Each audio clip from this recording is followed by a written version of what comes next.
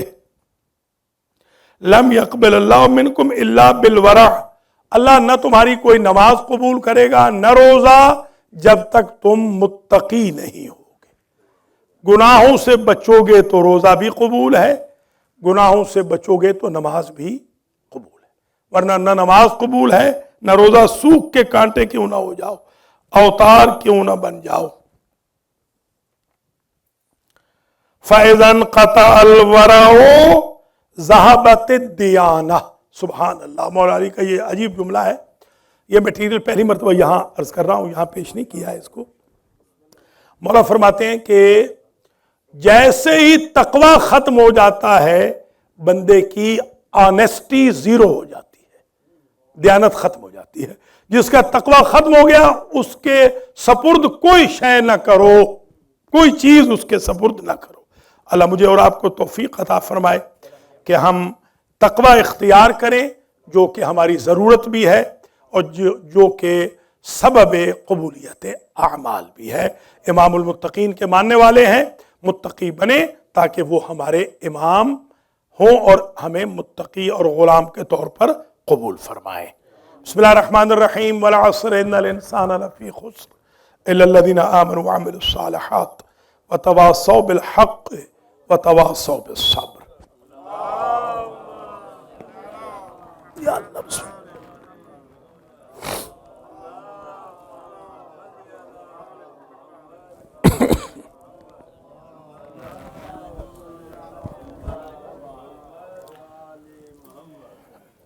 بسم اللہ الرحمن الرحیم.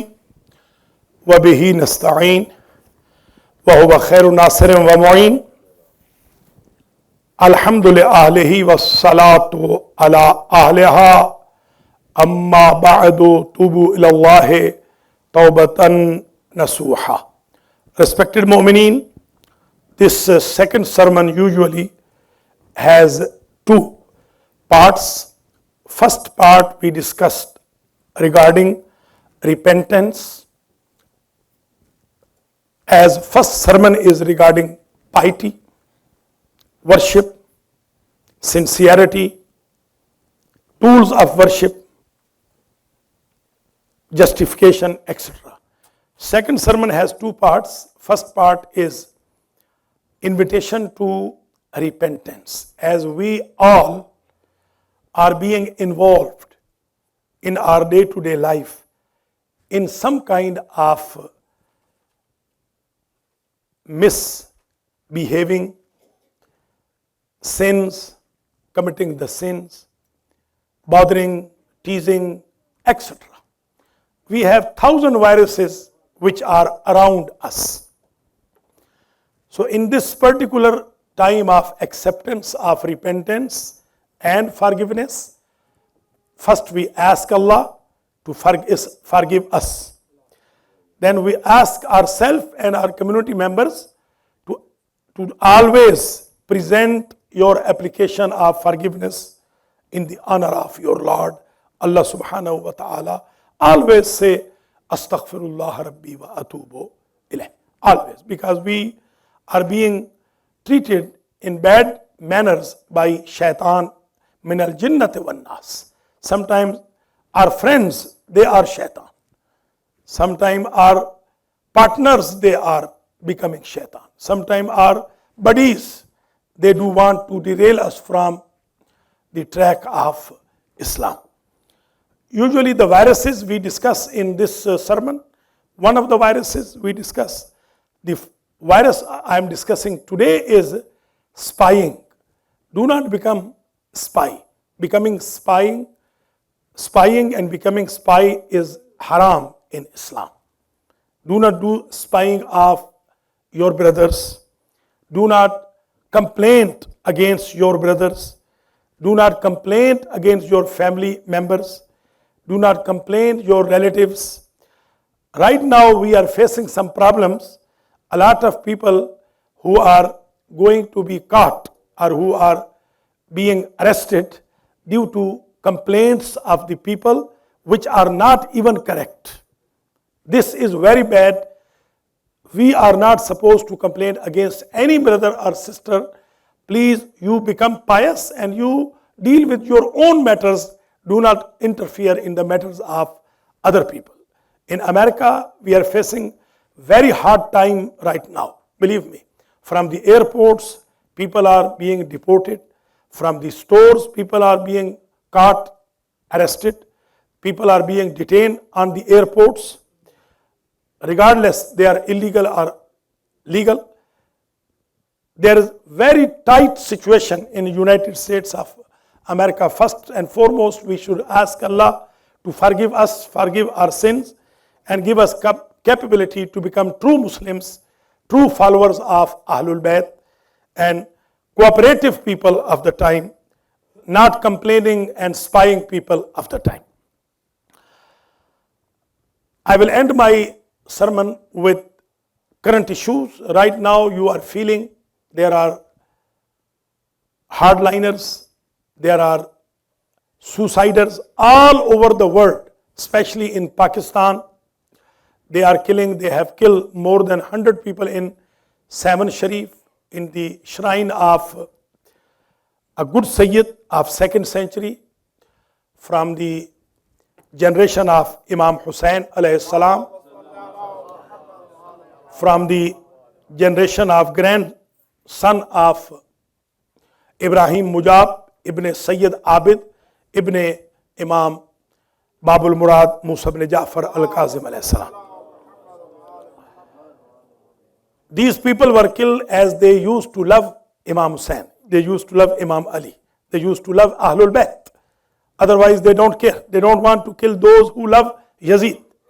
They don't want to kill those who love Shimr and Muawiyah.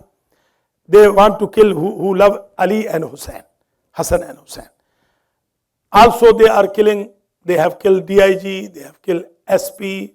SP was from Gujarat. He was lover of Ahlul Bayt, although he was not Shia. DIG himself, Zaidi, was Shia.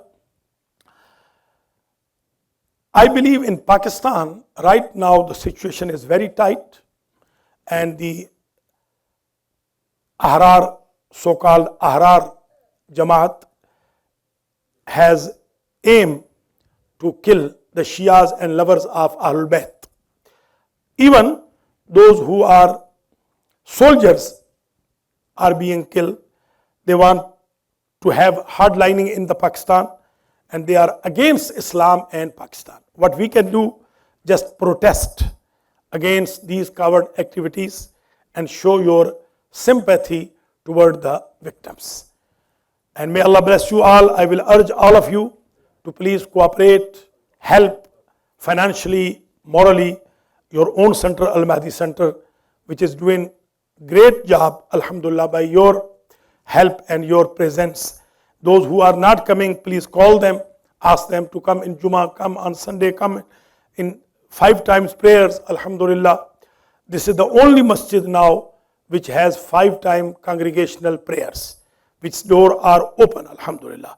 May Allah rest the soul of those who were here and today they are not here. May Allah rest their souls. May Allah rest the souls of the sponsor of today's lunch, and may Allah rest the souls of all of you and all of us, and may Allah put us on right track of Ahlul Bayt, and may Allah keep us safe from this shar of danger of the Donald Trump.